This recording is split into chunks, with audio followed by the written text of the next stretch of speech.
May 12, 2004, Miyerkules. Hindi pumasok sa tinatrabahuhan na bangko si Candice.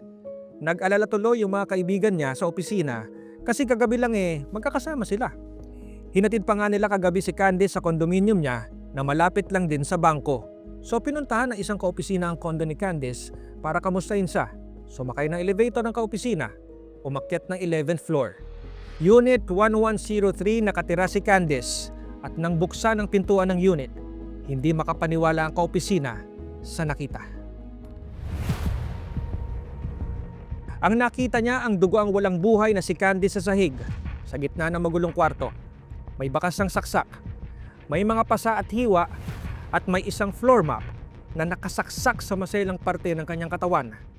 Ang mga suspects ay tenants rin sa parehong kondo. Sino ba ang gumawa ng karumal-dumal na krimen na ito? At paano sila natukoy ng mga pulis? Yan ang ikukwento ko. Ang pagsamantala at pagpatay sa bank teller na si Candice Castro at ang paggamit ng forensic investigation ng mga pulis sa pagtukoy sa gumawa ng krimen.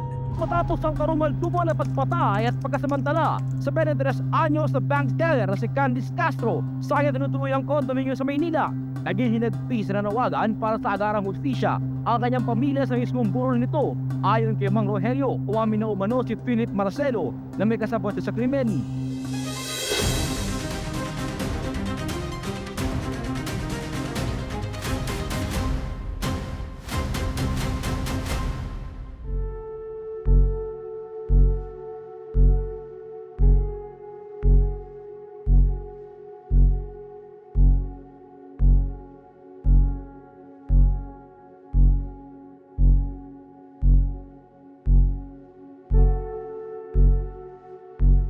"23 years old si Candice, maganda at matalino. Nagtatrabaho siya bilang loans clerk sa isang top bank sa bansa. At ang branch kung saan siya nagtatrabaho ay nasa Malate, Maynila. Taga Naga City sa Camarines Sur sa Bicol Region ang pamilya ni Candice, kaya importante sa kanyang lumipat sa isang lugar sa Maynila na malapit sa bangko. Ang mga magulang mismo ni Candice Castro ang humanap at pumili ng condominium sa Unit 1103, Villaggio Tower, sa Leon Ginto, Malate, Manila.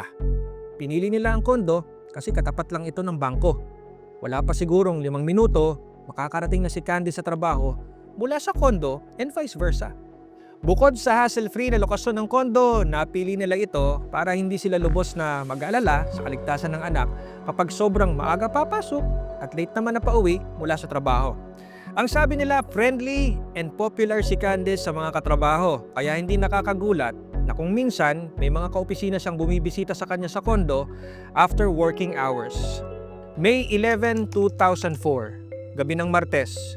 Nang gabing yun, medyo late na umuwi si Candice. Kasama niya ilang kaopisina, umakyat sila sa unit ni Candice.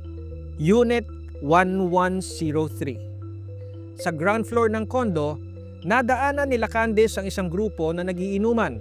Sa grupo ng 4 na lalaki, kasama si Philip Marcelo na nakatira sa Unit 604 sa ika-6 na palapag. At si Bebs Reyes na nakatira naman sa Unit 1105. Nasa kaparehong 11th floor sila ni Candice. Sina Marcelo at Reyes ang pangunahing suspect sa kasong ito. Si Marcelo, 21 years old, 2 taon nang nakatira sa kondo at may kasamang live-in partner. At dahil matagal na siyang nakatira sa kondo, siyempre, pamilyar siya sa mga kapwa-residente, maintenance personnel ng tower at lalong-lalo na sa mga security guards dito. Si Reyes naman, 23 years old, anak ng isang intelligence officer sa Bureau of Immigration.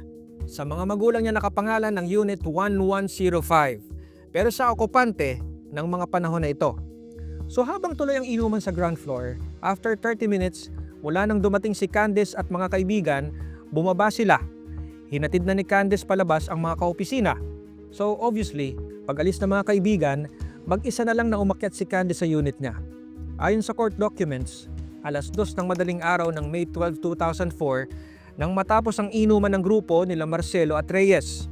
Sa mga salaysay, unang umalis si Bebs Reyes at sumunod si Philip Marcelo na umakyat umano sa kani-kanilang mga units.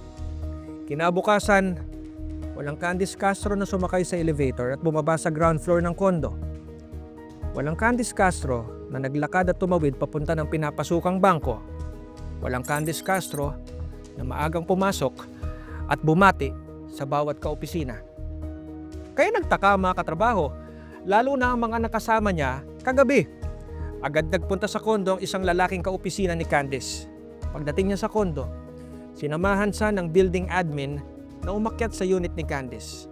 Pagbukas nila ng pinto ng unit, napakagulo ng kondo na senyales na may nangyaring kumuson. Magulo rin ang cabinet sa kwarto. Ang mga gamit ni Candice, nagkalat. May isa ring kutsilyo na nakitang nakapatong sa kama. At ang wala ng buhay na si Candice, nakita sa gilid ng kama, nakadapa, walang saplot, at puro dugo. Kaya agad nilang ipinagbigay alam sa pulisya ang mga nakita. Maya-maya, dumating na ang mga tauhan ng Homicide Division ng Western Police District na ngayon ay Manila Police District. Agad nilang prinoseso ang crime scene. Magulo ang buong unit. Nagkalat ang gamit, may nakitang footprints, may nakitang dugo sa kama at isang kutsilyo. At ang bangkay ni Candice, nakadapa siya, duguan, maraming saksak sa katawan, may mga pasarin at may mga hiwa. Disfigured na ang mukha niya. At pasintabi po, may nakapasok na handle ng isang mop sa maselang bahagi ng kanyang katawan.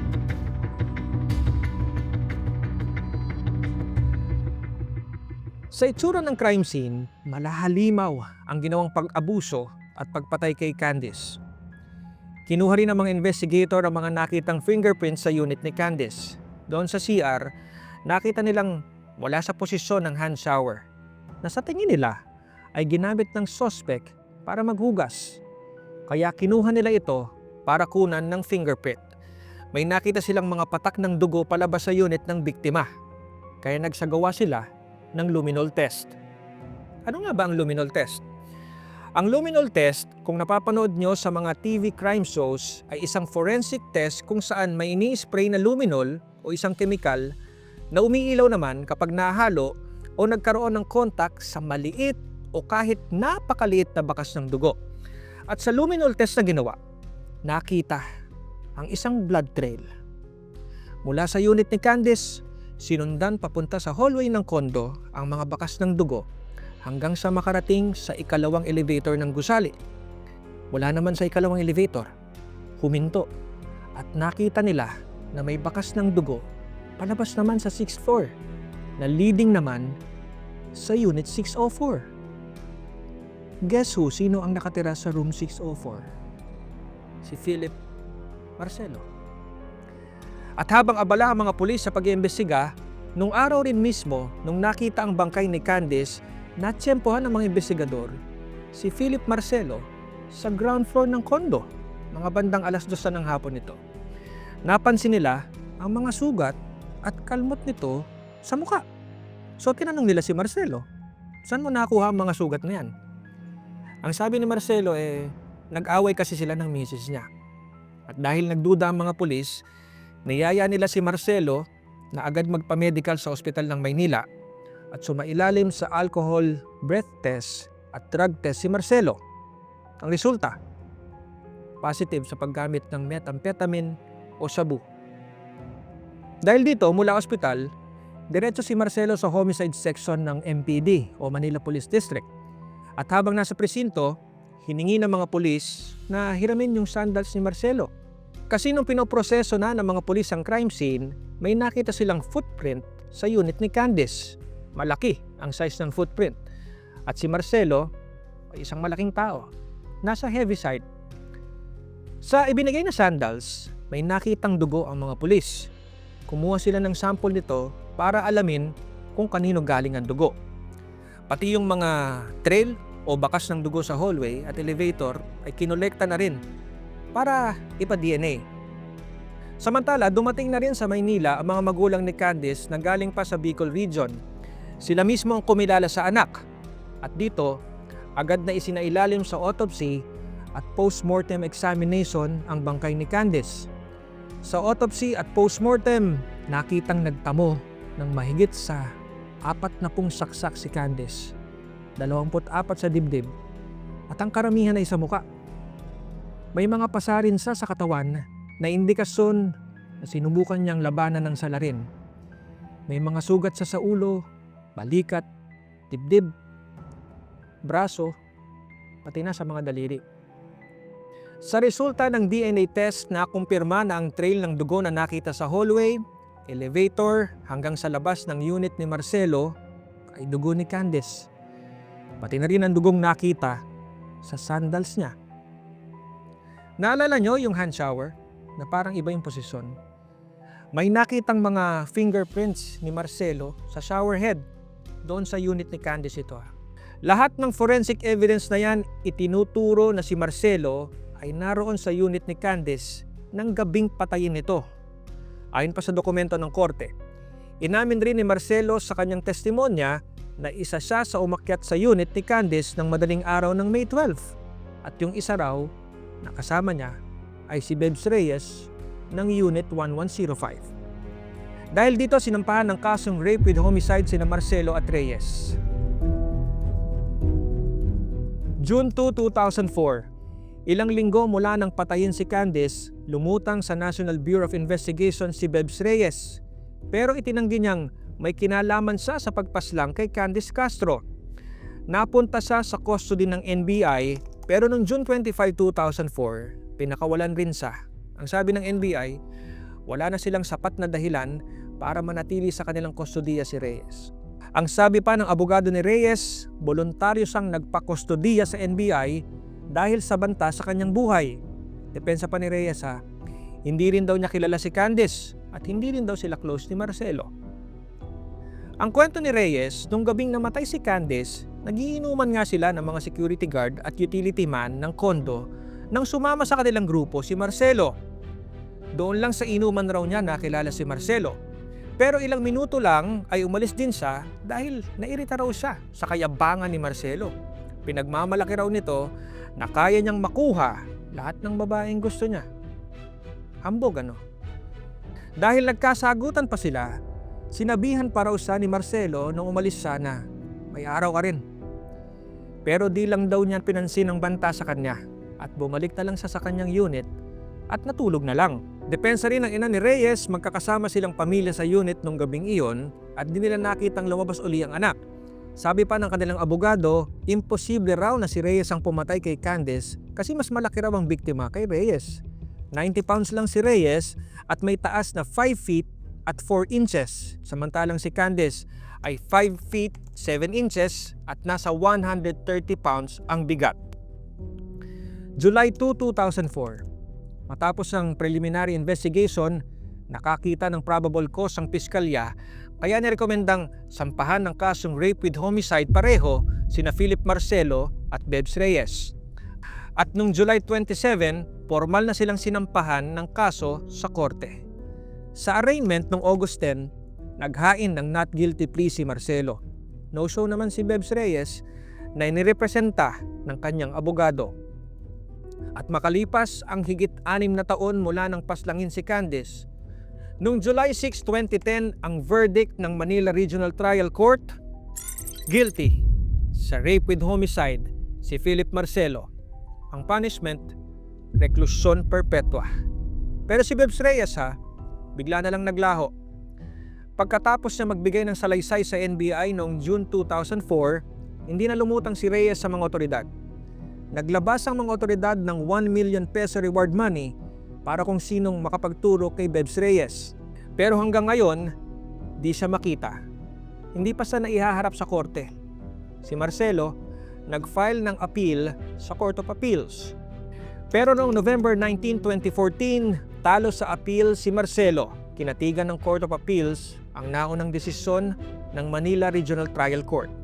Sabi ng Court of Appeals, malinaw na ipinakita ng ebidensya ang brutal na paggahasa at pagpatay ni Marcelo kay Candice Castro. Napatunayan din daw ang hindi makataong pagpapahirap at pagpatay sa bank teller. Malinaw na nilapastangan at nilabag ni Marcelo ang dignidad at pagkatao ni Candice.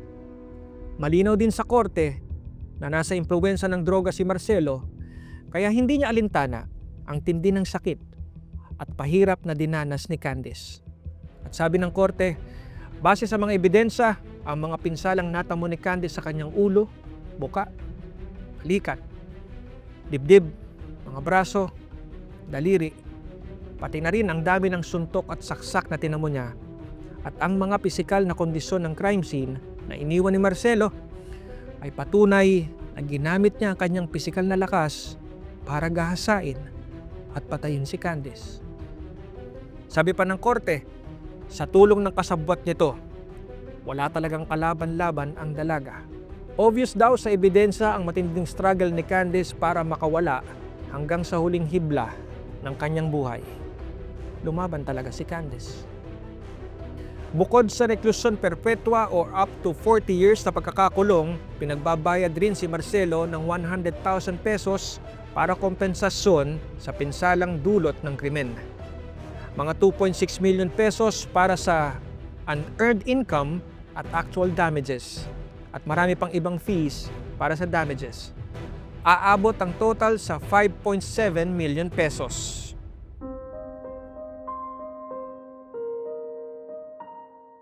23 years old, mabait, matalino. Nag-uumpisa lang ang career sa banking industry. Puno ng magagandang pangarap si Candice na magtrabaho sa Maynila. Pero naglaho dahil sa karumal-dumal na pagpaslang sa kanya. Mahirap ding isipin ang bigat ng damdamin na dala ng mga magulang na walang ginusto para sa masipag na anak, kundi magkaroon ng mabuting buhay.